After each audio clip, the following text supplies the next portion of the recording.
I confirm if Mr. Diskaya is still attesting to the truthfulness of the contents of his affidavit dated September 6, 2025, which he presented in the Senate and where he identified lawmakers and DPWH officials allegedly involved in the anomaly in flood control projects. Mr. Diskaya, ito po ba'y pinatotohanan niyo pa? Yes po, Your Honor. Yung nakasulat po dito lahat. Your narration of facts in your affidavit involves billions of pesos. Mr. Diskaya, significantly, under the law, if it is 50 million and below, the case is violation of Anti-Graft and Corrupt Practices Act. But if the case is more than 50 million, it constitutes violation of anti-plunder law. I want you to realize violation of anti-plunder law is punishable by life imprisonment and it is a no-bail offense. Which means if information will be filed by the Sandigan against you and your other co-accused during the entire period of hearing, kayo pong mag-asawa and the rest of the co-accused ay makukulong at mapapahiwalay sa inyong mga anak. Do you realize that? Your Honor, ano po, lahat po ng project po namin ay nakuha po namin sa public bidding. Mr. Chair, can we please direct the resource person to be responsive to the question? Please be responsive, Mr. Diskaya. Your Honor, lahat po ng project namin ay nakuha po namin sa public bidding. Mr. Chair, for the guidance of the resource person, I will repeat the question. Earlier, ang sabi po ni Mr. Diskaya, to this time ay pinatotohanan pa rin niya ang nilalaman ng kanyang sinumpaang salaysay. And I wish to remind him that that sinumpaang salaysay constitute an offense we call violation of anti-plunder law. Plunder, to distinguish the same from Anti-Graft and Corrupt Practices Act, Mr. Diskaya, is punishable by capital punishment, is a capital offense, punishable by life imprisonment, and is a no-bail offense. Which means, kung ang kaso po'y maisasampalaban sa inyong mag-asawa, kasama ang inyong mga co-accused, the entire period of hearing, kayo po'y nakakulong at mapapahiwalay po sa inyong mga anak. Yun po ba'y nare-realize nyo when you executed this sinumpaang salaysay, Mr. Diskaya? Your Honor, tatanungin ko lang po ang legal counsel ko. Mr. Chair, I don't understand that it seems that the resource person executed an affidavit without realizing the implications of the contents. Please respond, Mr. Diskaya.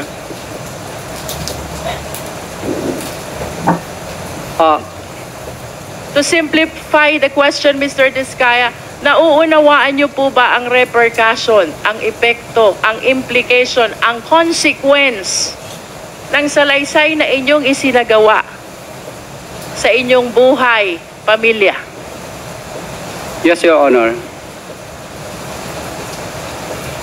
Do you understand as well that in this affidavit, Mr. Diskaya, kayo po'y umamin na? Do you understand that? You already made an admission about the commission of the case of plunder with your affidavit.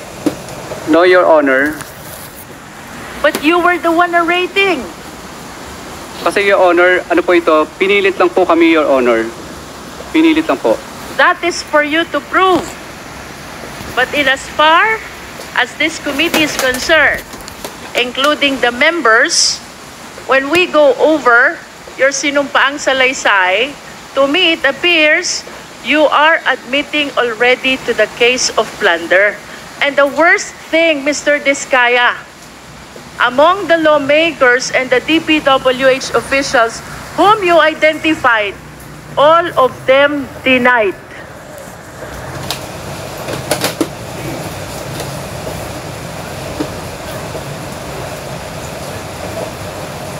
Do you understand the implication of this? I asked the lawyer. Attorney. Yes, please.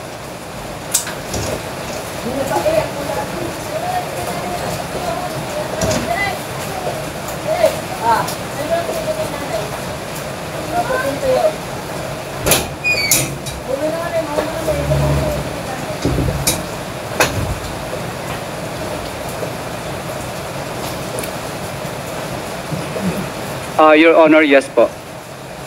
You understand. Okay. So, Sorry, before proceeding, Congresswoman Luistro, ano yung context na sinabi niyong pinilit lang po kayo? Nandito po sa aking salaysay na ayaw po naming magbigay. Okay, alright. Naintindihan ko na.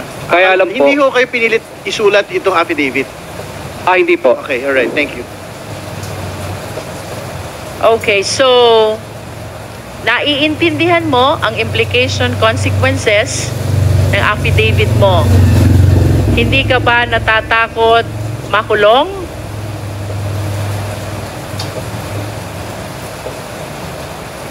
Natatakot, Your Honor. Hindi ka ba natatakot makulong ang asawa mo? Natatakot, Your Honor. Hindi ka ba natatakot na mapalayo kayong mag-asawa sa inyong mga anak? Natatakot, Your Honor.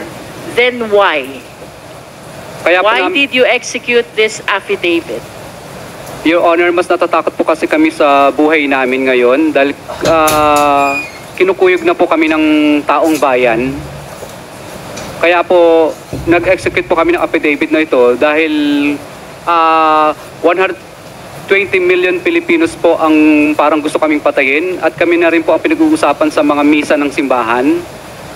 Opo, kaya po napilitan po ako, sa totoo lang po, napilitan lang po akong yung mga kamag-anak ko na gusto na nilang magsalita sapagkat po lumalabas na parang ang sama-sama po namin.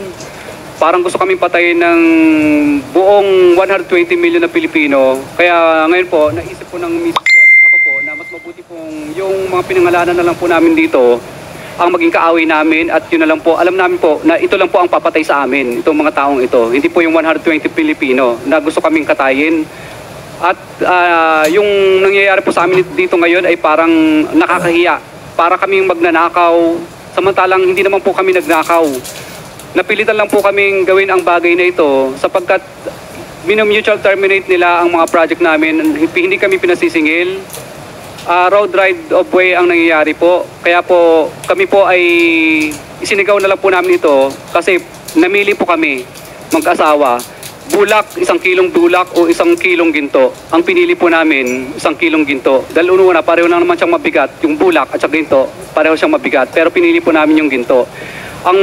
Kahit po kami mamatay bukas o papatayin po kami ng mga politikong iilang piraso na ito, alam po namin na may dangal po kaming mamamatay kaysa naman patayin po kami ng buong Pilipino sa Pilipinas na kahit saan po kami magpunta sa dulo ng Mindanao, Luzon at Visayas ay parang kaaway po namin lahat ng mga Pilipino. Samantalang ngayon po, natatakot po kami sa buhay namin.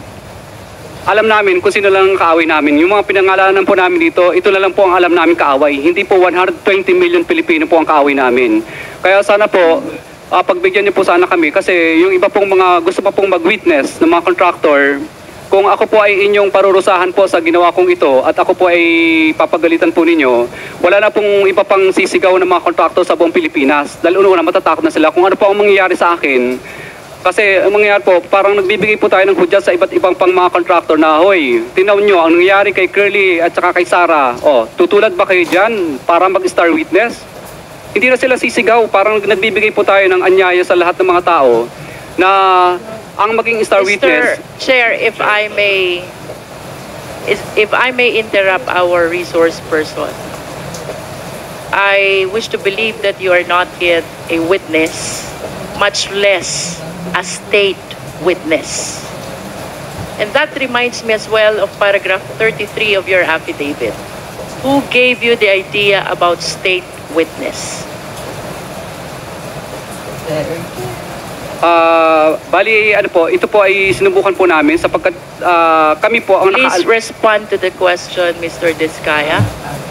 Ano po, tinanong ko rin po sa mga lawyers din po namin.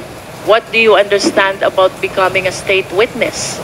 Who decides for you to become a state witness?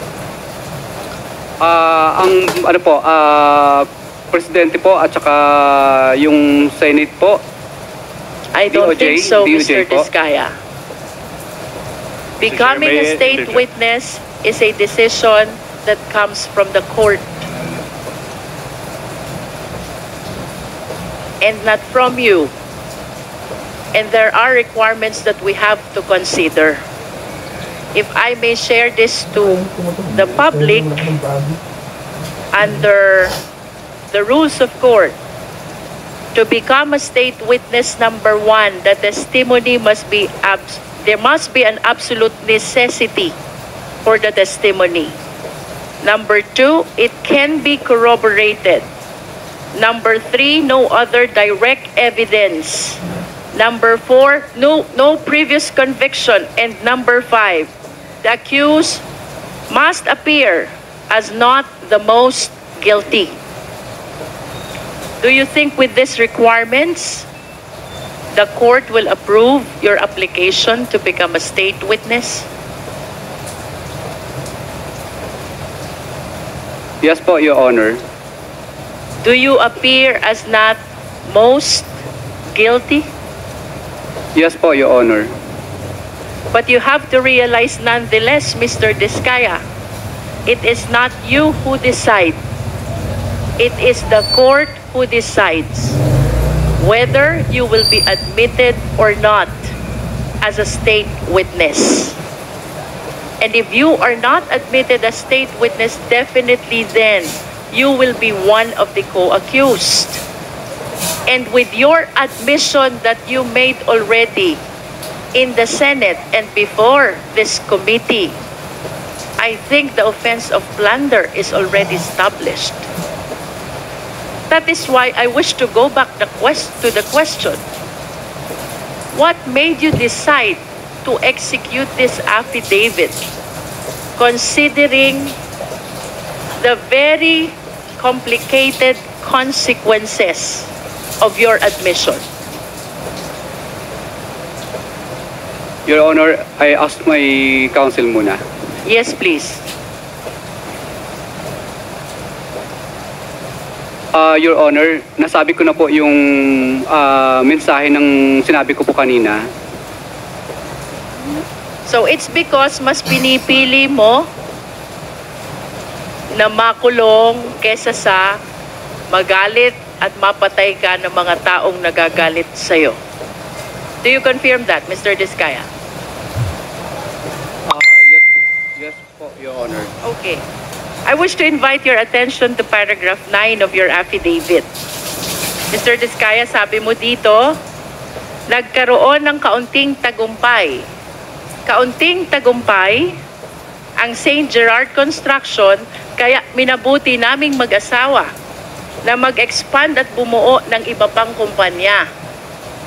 Can you please enlighten us, what is kaunting tagumpay to you? Your Honor, naging umulad po yung aming kampanya, kaya po nagtayo po ang misis ko ng sarili niyang korporasyon.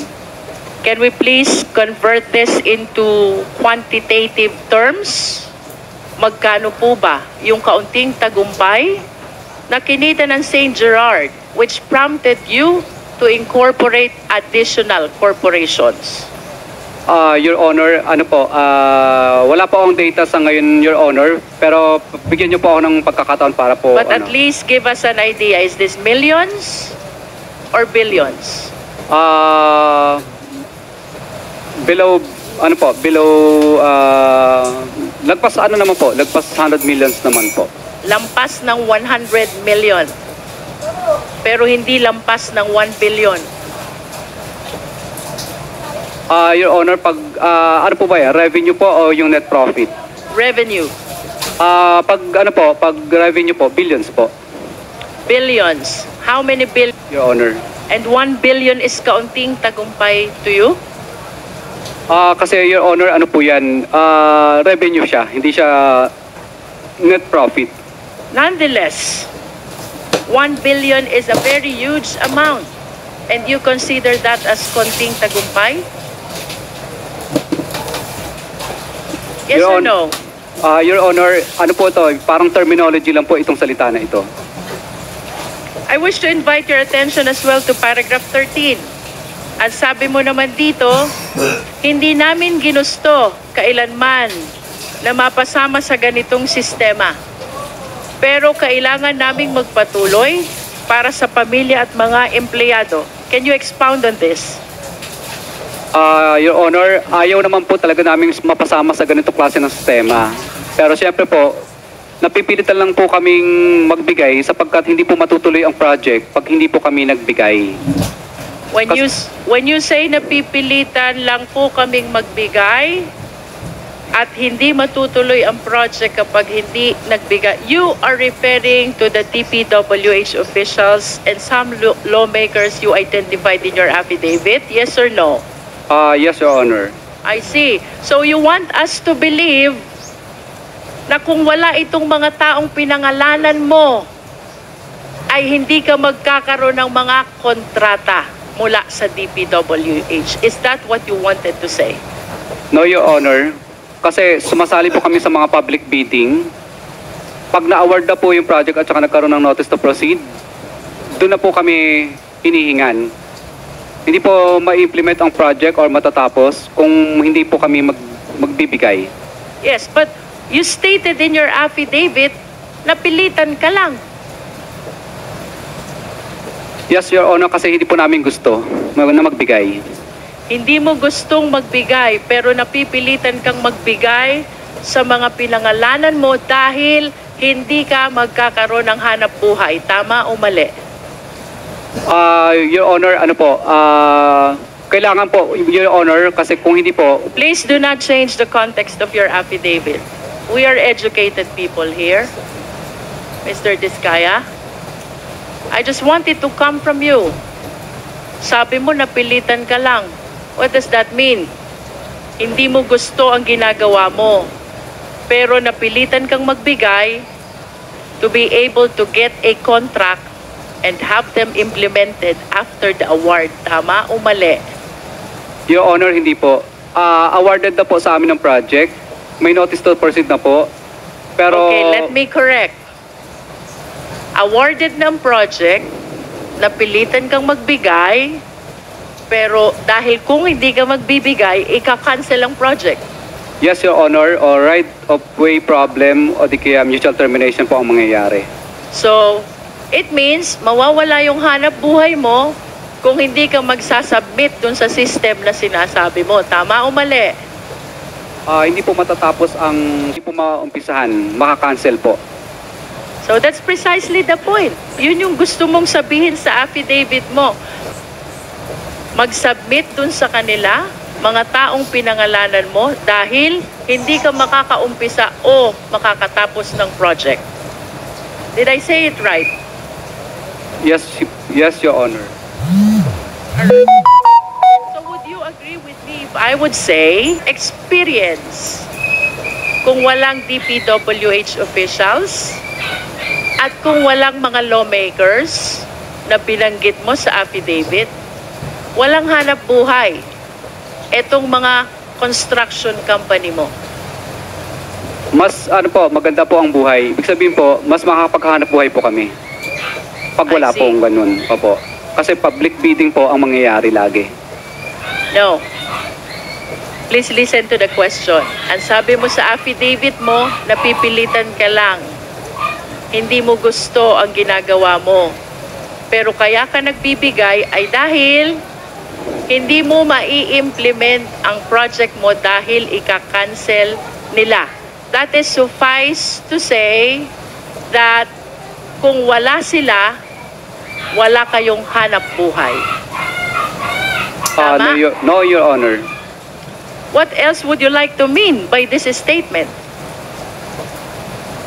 Your Honor, ibig ko pong sabihin dito, kung wala pong pumipigil na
time or taon ang tinutukoy nyo when you executed this affidavit?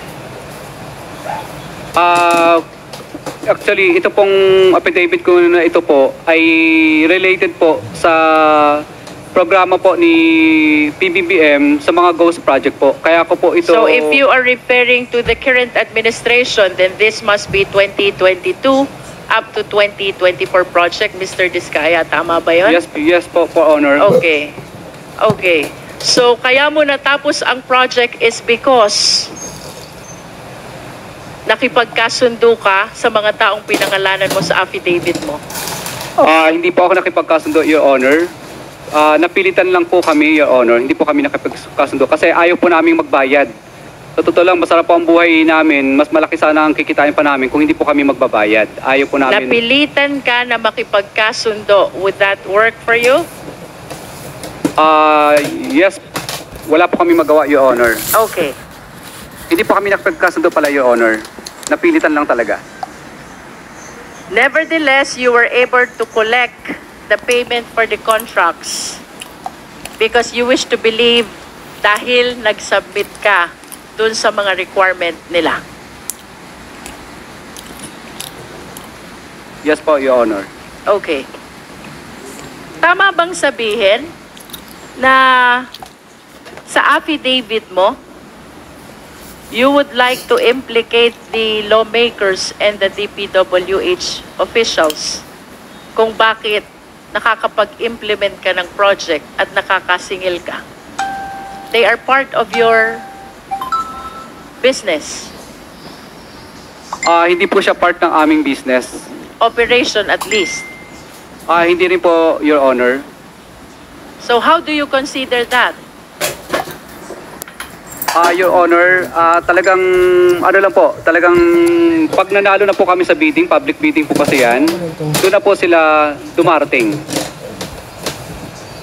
Okay. So, what is clear, Mr. Diskaya? Hindi ka makakasingil kung wala sila. Do you agree to that? Yes po, Your Honor. Of course, because that is the content of your affidavit. Tama ba? Yes po, Your Honor. Kung wala sila, hindi ka makakasingil. Tama din ba yon? Yes po, Your Honor. Pinaligtad lang natin yon, ha? Ibig sabihin, para makasingil ka, dapat nandiyan sila. Tama? Tama, Your Honor. Okay. Now, I wish to show you a graph of the revenue which you earned during your past operations? Secretariat, please.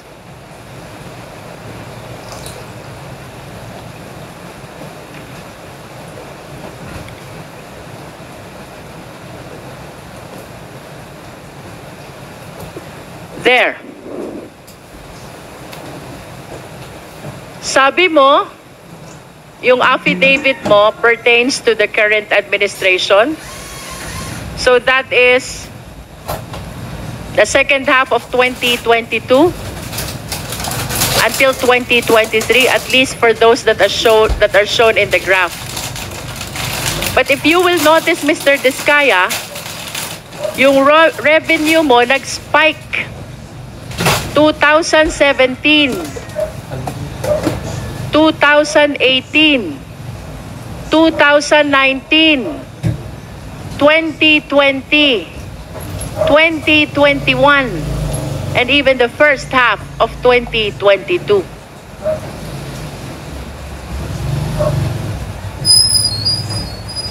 This only shows, Mr. Diskaya, that the revenue that you are generating during the former administration, 2016 to 2022, is bigger than the revenue that you are generating under the current administration.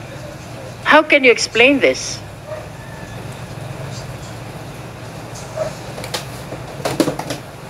Your Honor, wala naman pong nanghihingi sa amin, kaya mapapansin niyo po, ang nakalista lang po dito ay during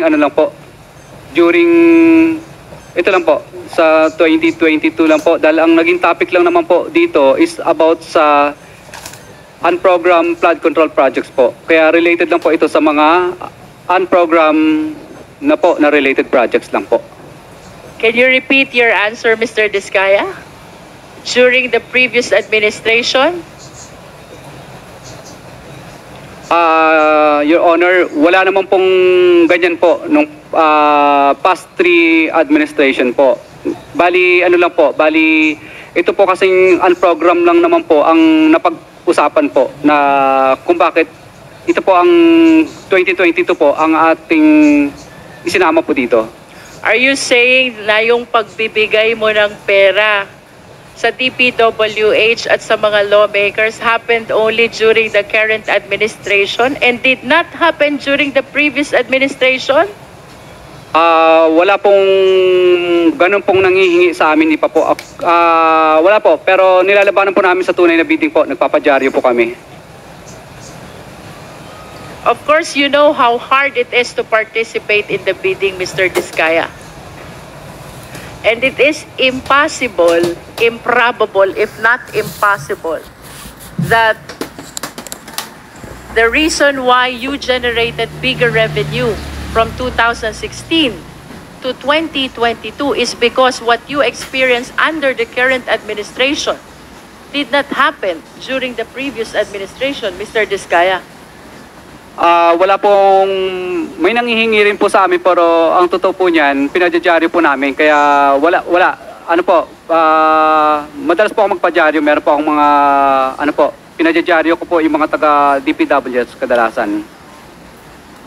Can we show the next slide, please? As a matter of fact, Mr. Diskaya, during the previous administration, 2016 to 2022, where's the second slide?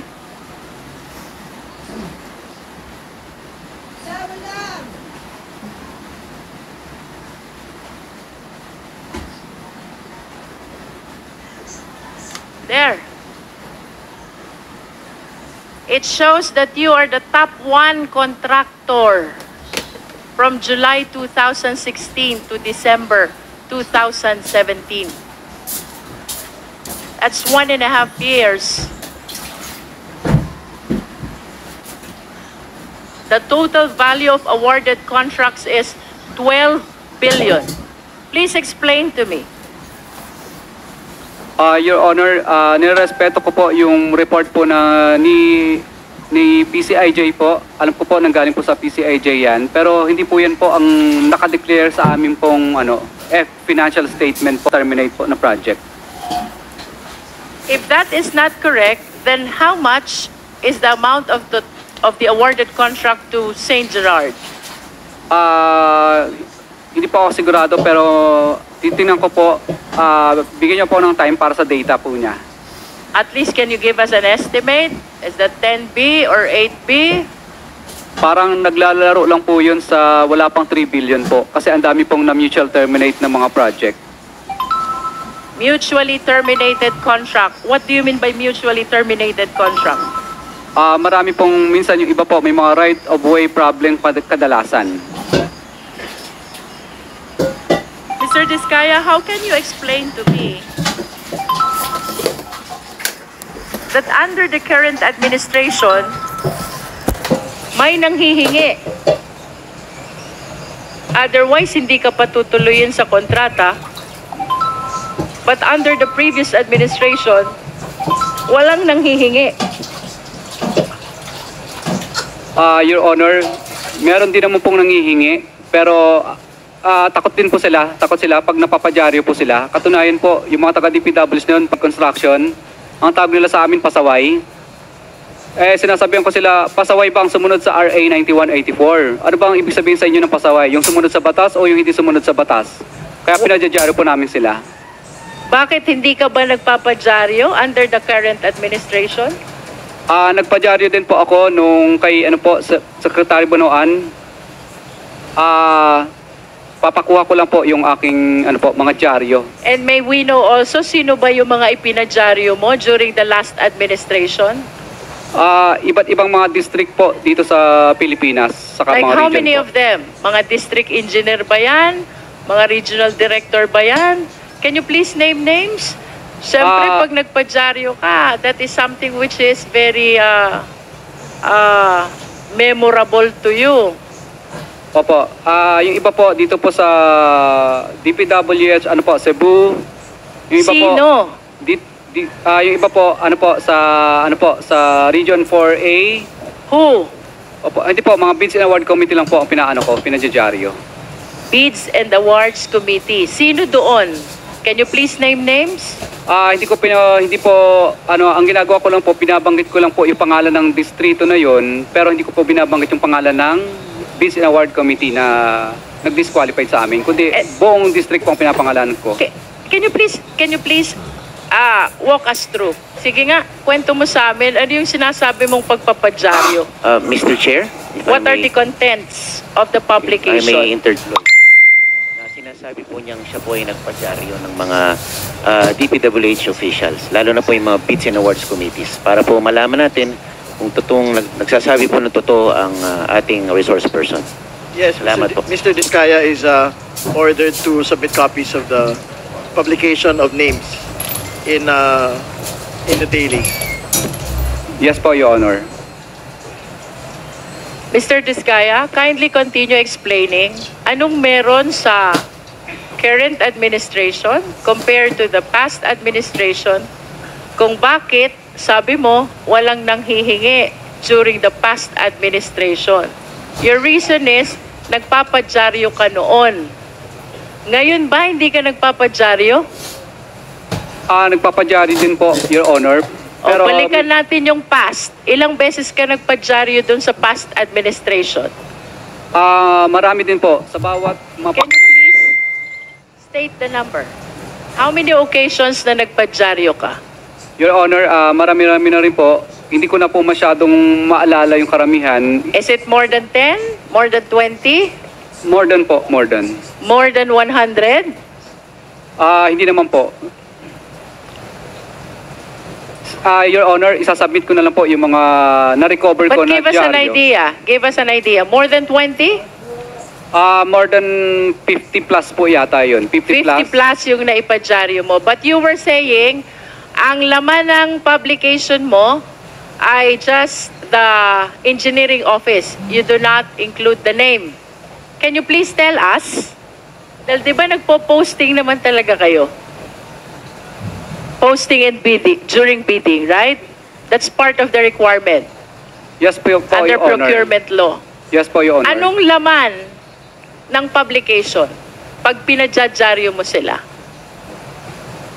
Nasa front cover po lahat yung... What do you say? Anong nakalagay doon? Nakalagay po doon yung pangalan po ng DPWs niyan na kami po ay disqualified sa bidding at humingi kami ng tulong kay Secretary Mark Villar dati noon. Humingi kami ng tulong kay Secretary Mercado rin po noon at humingi rin po kami ng tulong kay Secretary Bunoan din po.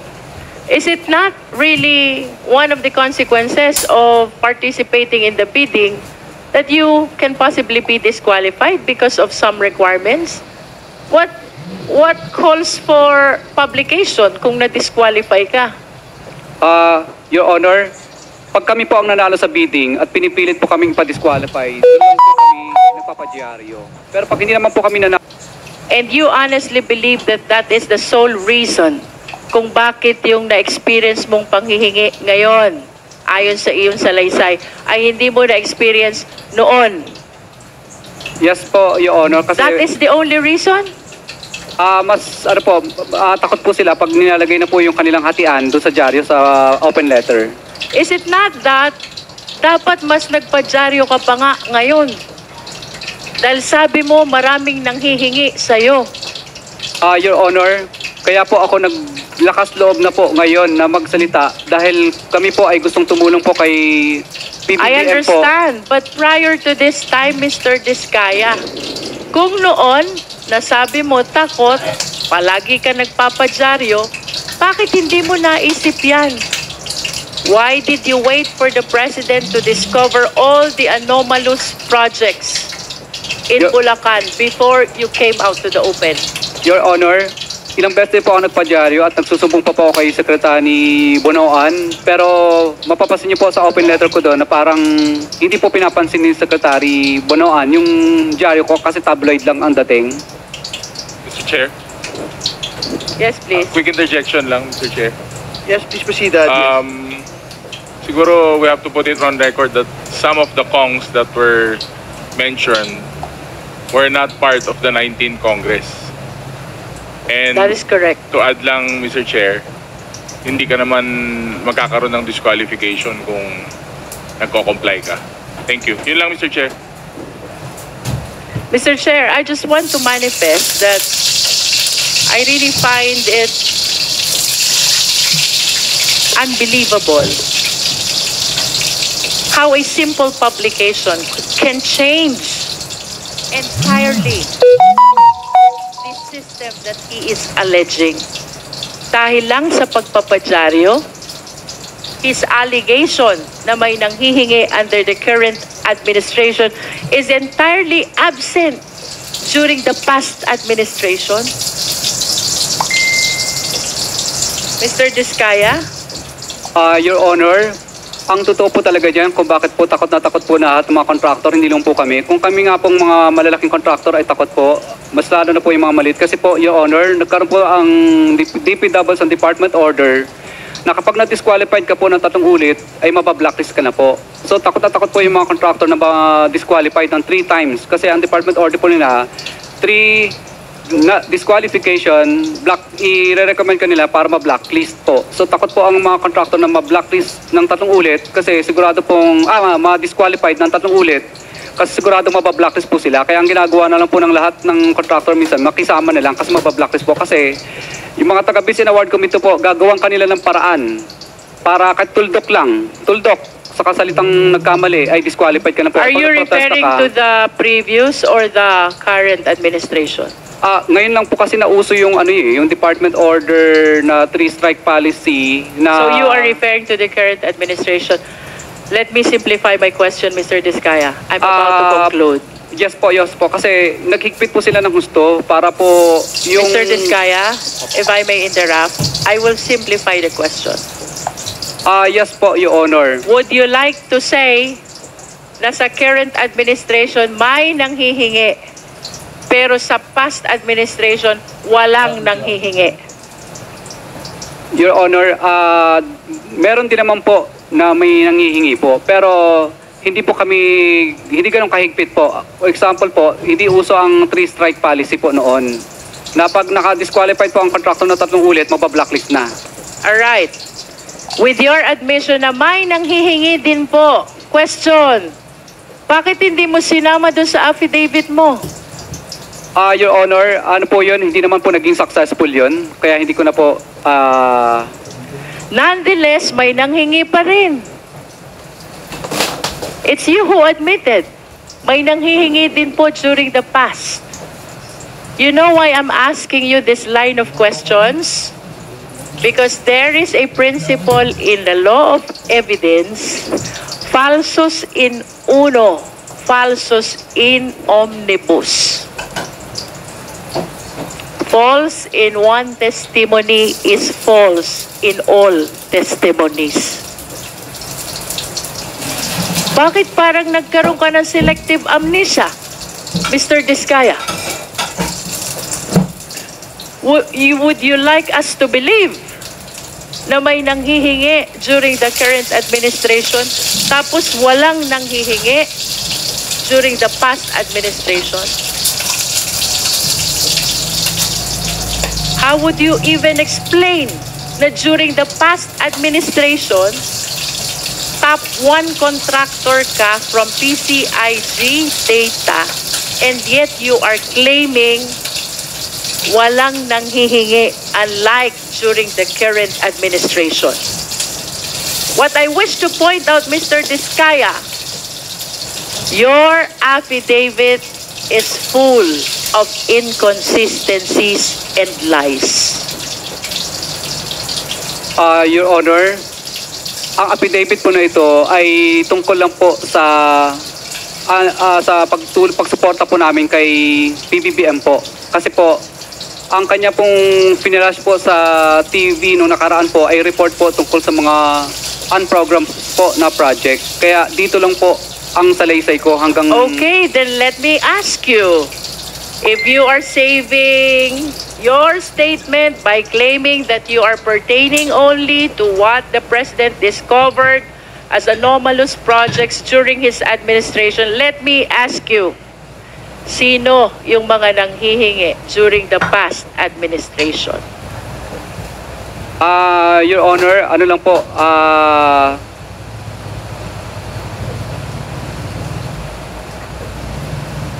Your Honor, nung mga panahon po kasi na yun, kadalasan po, yung iba po, mga retired na po, mga wala na po dito sa... Yes. Kadalasan But po, can mga you taga-DPWS lang po. Can you please identify the names with the same courage that you have when you name these lawmakers and DPWH officials in your affidavit? Your Honor, for example po, si D.E.R. Pascual po dati. Kaya lang patay na po Who siya. is D.R. po. Pascual? Opo, D.E.R. Pascual. Siya po ang nagpa-block. Bago po siya namatay noon, ay pina-blacklist niya po kami dahil nag-negative slippage. So siya po ang talagang tunay na nanghihingi sa amin. Huwag ka So hindi po magbanggit kami... ng pangalan ng patay na. Bakit pangalan ng patay yung binabanggit mo? Hindi makakasagot sa'yo. Oho.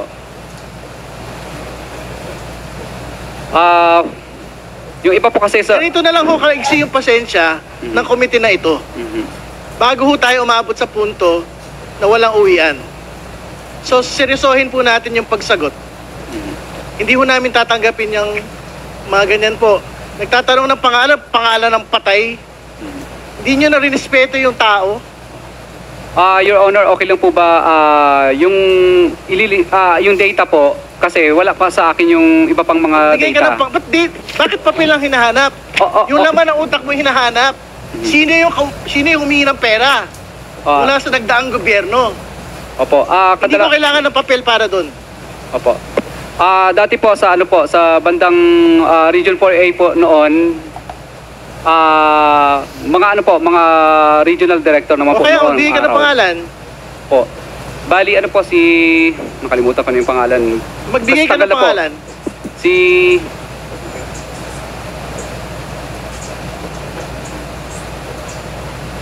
Basta RD po dati yun ng Region 4A po dati noon. Opo. Magbigay ka ng pangalan. Si RD... Kalimutan ko na. Hindi pa siya nagbigay ng... Magbigay ka ng pangalan ng hihingi nung nagdaang gobyerno. Opo. RD po ng ng Region 4A po dati noon. Hindi ko lang po masyadong ma-mention kasi nasa isang papel ko po yun. Opo. Ano po yun? Anong taon? Kung hindi ako O sige, nagkakamali, taga 4A. May taga 4A dito, di ba, RD? Sinong 4A ngayon? Kabisado niyo yung mga pangalan ng mga 4A na nauna. year ano po yun? Year 20, ano po yata? 2018? Something ganun po. 2018, 2019. Region 4A. Opo. RD. Opo. O sino yung 4A RD ngayon? Pumunta kayo rito. Sabihin niyo yung mga nagdaang RD.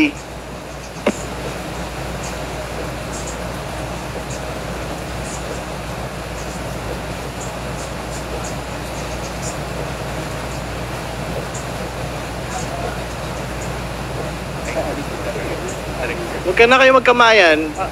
Director Samson Hebra po, dati nung araw. Buhay pa ba yun? Buhay pa ba yun? Yung mga taga DPWH, buhay pa po ba yun? O sige, pakuyulit yung pangalan. Director Samson Hebra po. Humihingi ng pera sa inyo. May inuutusan lang po siya na kailangan ay magbigay po at may pinakukuha. Pero hindi po kami pumayag. Magkano yung hinihingi? Ano po, bali, ano po, parang nasa ano po yata yun, parang 10%. Para kanino? Para daw sa, basta may ayaw po niya, basta taas lang. Yan lang po O ano na naman sinasabi. yung taas? Ano na naman? Baka yung taas, magtututuro ka na naman kung sino-sino. Wala po. Sino yung taas? Wala pong binanggit sa akin ng mga politiko, basta taas lang. Congressman Lucido, please proceed. Mr. Chair, I wish to wrap up, no? If we can bring back the slide, there is an admission also already from the resource person that even during the past administration ay may nanghihingi. However, it appears na he refused to disclose the names, unlike the way he did in his affidavit when he identified the alleged lawmakers and DPWH officials. With that amount of awarded contract to Mr. Diskaya, that is 12 billion. Bagaman he is questioning the amount, no? I do not understand why a simple publication would make a difference between the previous and the current administration. If he is claiming na yung mga pinangalanan niya na mambabatas at DPWH officials ay nanghihingi, what makes the situation during the past administration different? Bakit ayaw niyang pangalanan? When in fact, during the past administration, he is the top one contractor. I wish to ask, Mr. Chair, nagkaroon ba ng selective amnesia si Mr. Diskaya? Tanda niya yung mga nanghingi sa kanya during the current administration. Pero it seems he totally forgot already about the people who might have asked for the same requirement as well during the past administration when he ranked number 1 with regards to the biggest awarded contract among the contractors in the entire country, Mr. Chair. And I wish to remind our resource person, hindi pwedeng ang pagsasabi ng katotohanan ay selective lamang. When you take your oath to tell the truth and nothing but the truth, you have to disclose everything. Hindi pwedeng ang i-disclose mo lang 23 up to 24 and then 2016 to 2022 nakalimutan mo na.